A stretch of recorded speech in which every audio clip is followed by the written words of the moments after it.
10টি গরু পালন করলে মিলবে 10 লক্ষ টাকা পর্যন্ত ঋণ। রাজ্যবাসীকে গরু পালনের উৎসাহিত করতে এমনই বড় পদক্ষেপ নিল উত্তরপ্রদেশ সরকার। যোগী সরকারের নয়া এই প্রকল্পের নামকরণ করা হয়েছে অমৃত ধারা প্রকল্প।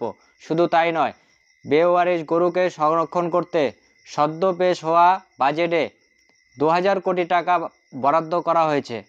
যোগী আদিত্যনাথের গরুর প্রতি অটুট ভালোবাসা সর্বদা আপনারা দেখেছেন। উত্তরপ্রদেশের মুখ্যমন্ত্রী হিসাবে দায়িত্ব নেওয়ার পর থেকেই গো সুরক্ষার উপর জোর দিয়ে আসছেন তিনি। বেওয়ারিশ গবাদি পশুদের জন্য গোশালা ও তাদের ভরণ পোষণের জন্য আগেও রাজ্য বাজেটে বরাদ্দ হয়েছে বিপুল অর্থ। এমনকি গবাদি পশুর সংরক্ষণ এবং প্রচারের কথা মাথায় রেখে নন্দিনী প্রকল্পের মাধ্যমে নানা ধরনের অনুদান দিয়েছে যোগী আদিত্যনাথের সরকার। এবার আরও বড় পদক্ষেপ যোগী আদিত্যনাথ নিল। সব বিতর্কের ফুৎকারে উড়িয়ে নিজের শাসনকালে উত্তরপ্রদেশে হিন্দুত্বের জয় ধ্বজা উড়িয়েছেন যোগী আদিত্যনাথ। গরুকে মা হিসাবে গণ্য করে তাদের সুরক্ষা নেওয়া হয়েছে বিশেষ উদ্যোগ। উত্তরপ্রদেশে বিধানসভা বাজেট অধিবেশনে এই গরুকে সুরক্ষা দিতে একের পর এক বড় ঘোষণা যোগী সরকারের।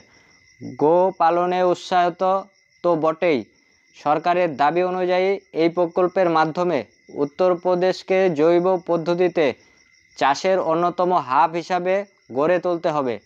সরকারের তরফে জানা গিয়েছে, এই অমৃত ধারা প্রকল্পে রাজ্য সরকারের তরফে 2000 কোটি টাকা বরাদ্দ করা হয়েছে, যার মাধ্যমে উত্তরপ্রদেশের কৃষকদের অন্যতম মাথা ব্যথা বেওয়ারিশ গরুকে সংরক্ষণ করা।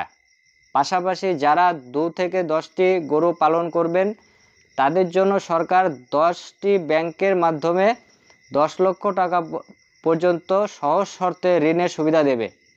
এই প্রকল্পে 3 লক্ষ টাকা পর্যন্ত ঋণ নেওয়ার কোনো গ্যারান্টের প্রয়োজনই হবে না। যোগী সরকারের মূল লক্ষ্য রাসায়নিক সার এবং কীটনাশক মুক্ত কৃষিকাজ। সেই লক্ষ্যে গবাদি পশুই হয়ে উঠতে পারে একমাত্র বিকল্প। সরকারের দাবি অনুযায়ী এক্ষেত্রে গোবর ও গোমূত্রকে সার ও কীটনাশক হিসাবে ব্যবহার করা যেতে পারে। ফলে এদিকে যেমন গরু পালনে কৃষকরা দুধ পাবেন, অন্যদিকে তেমনই মিলবে সার ও কীটনাশক।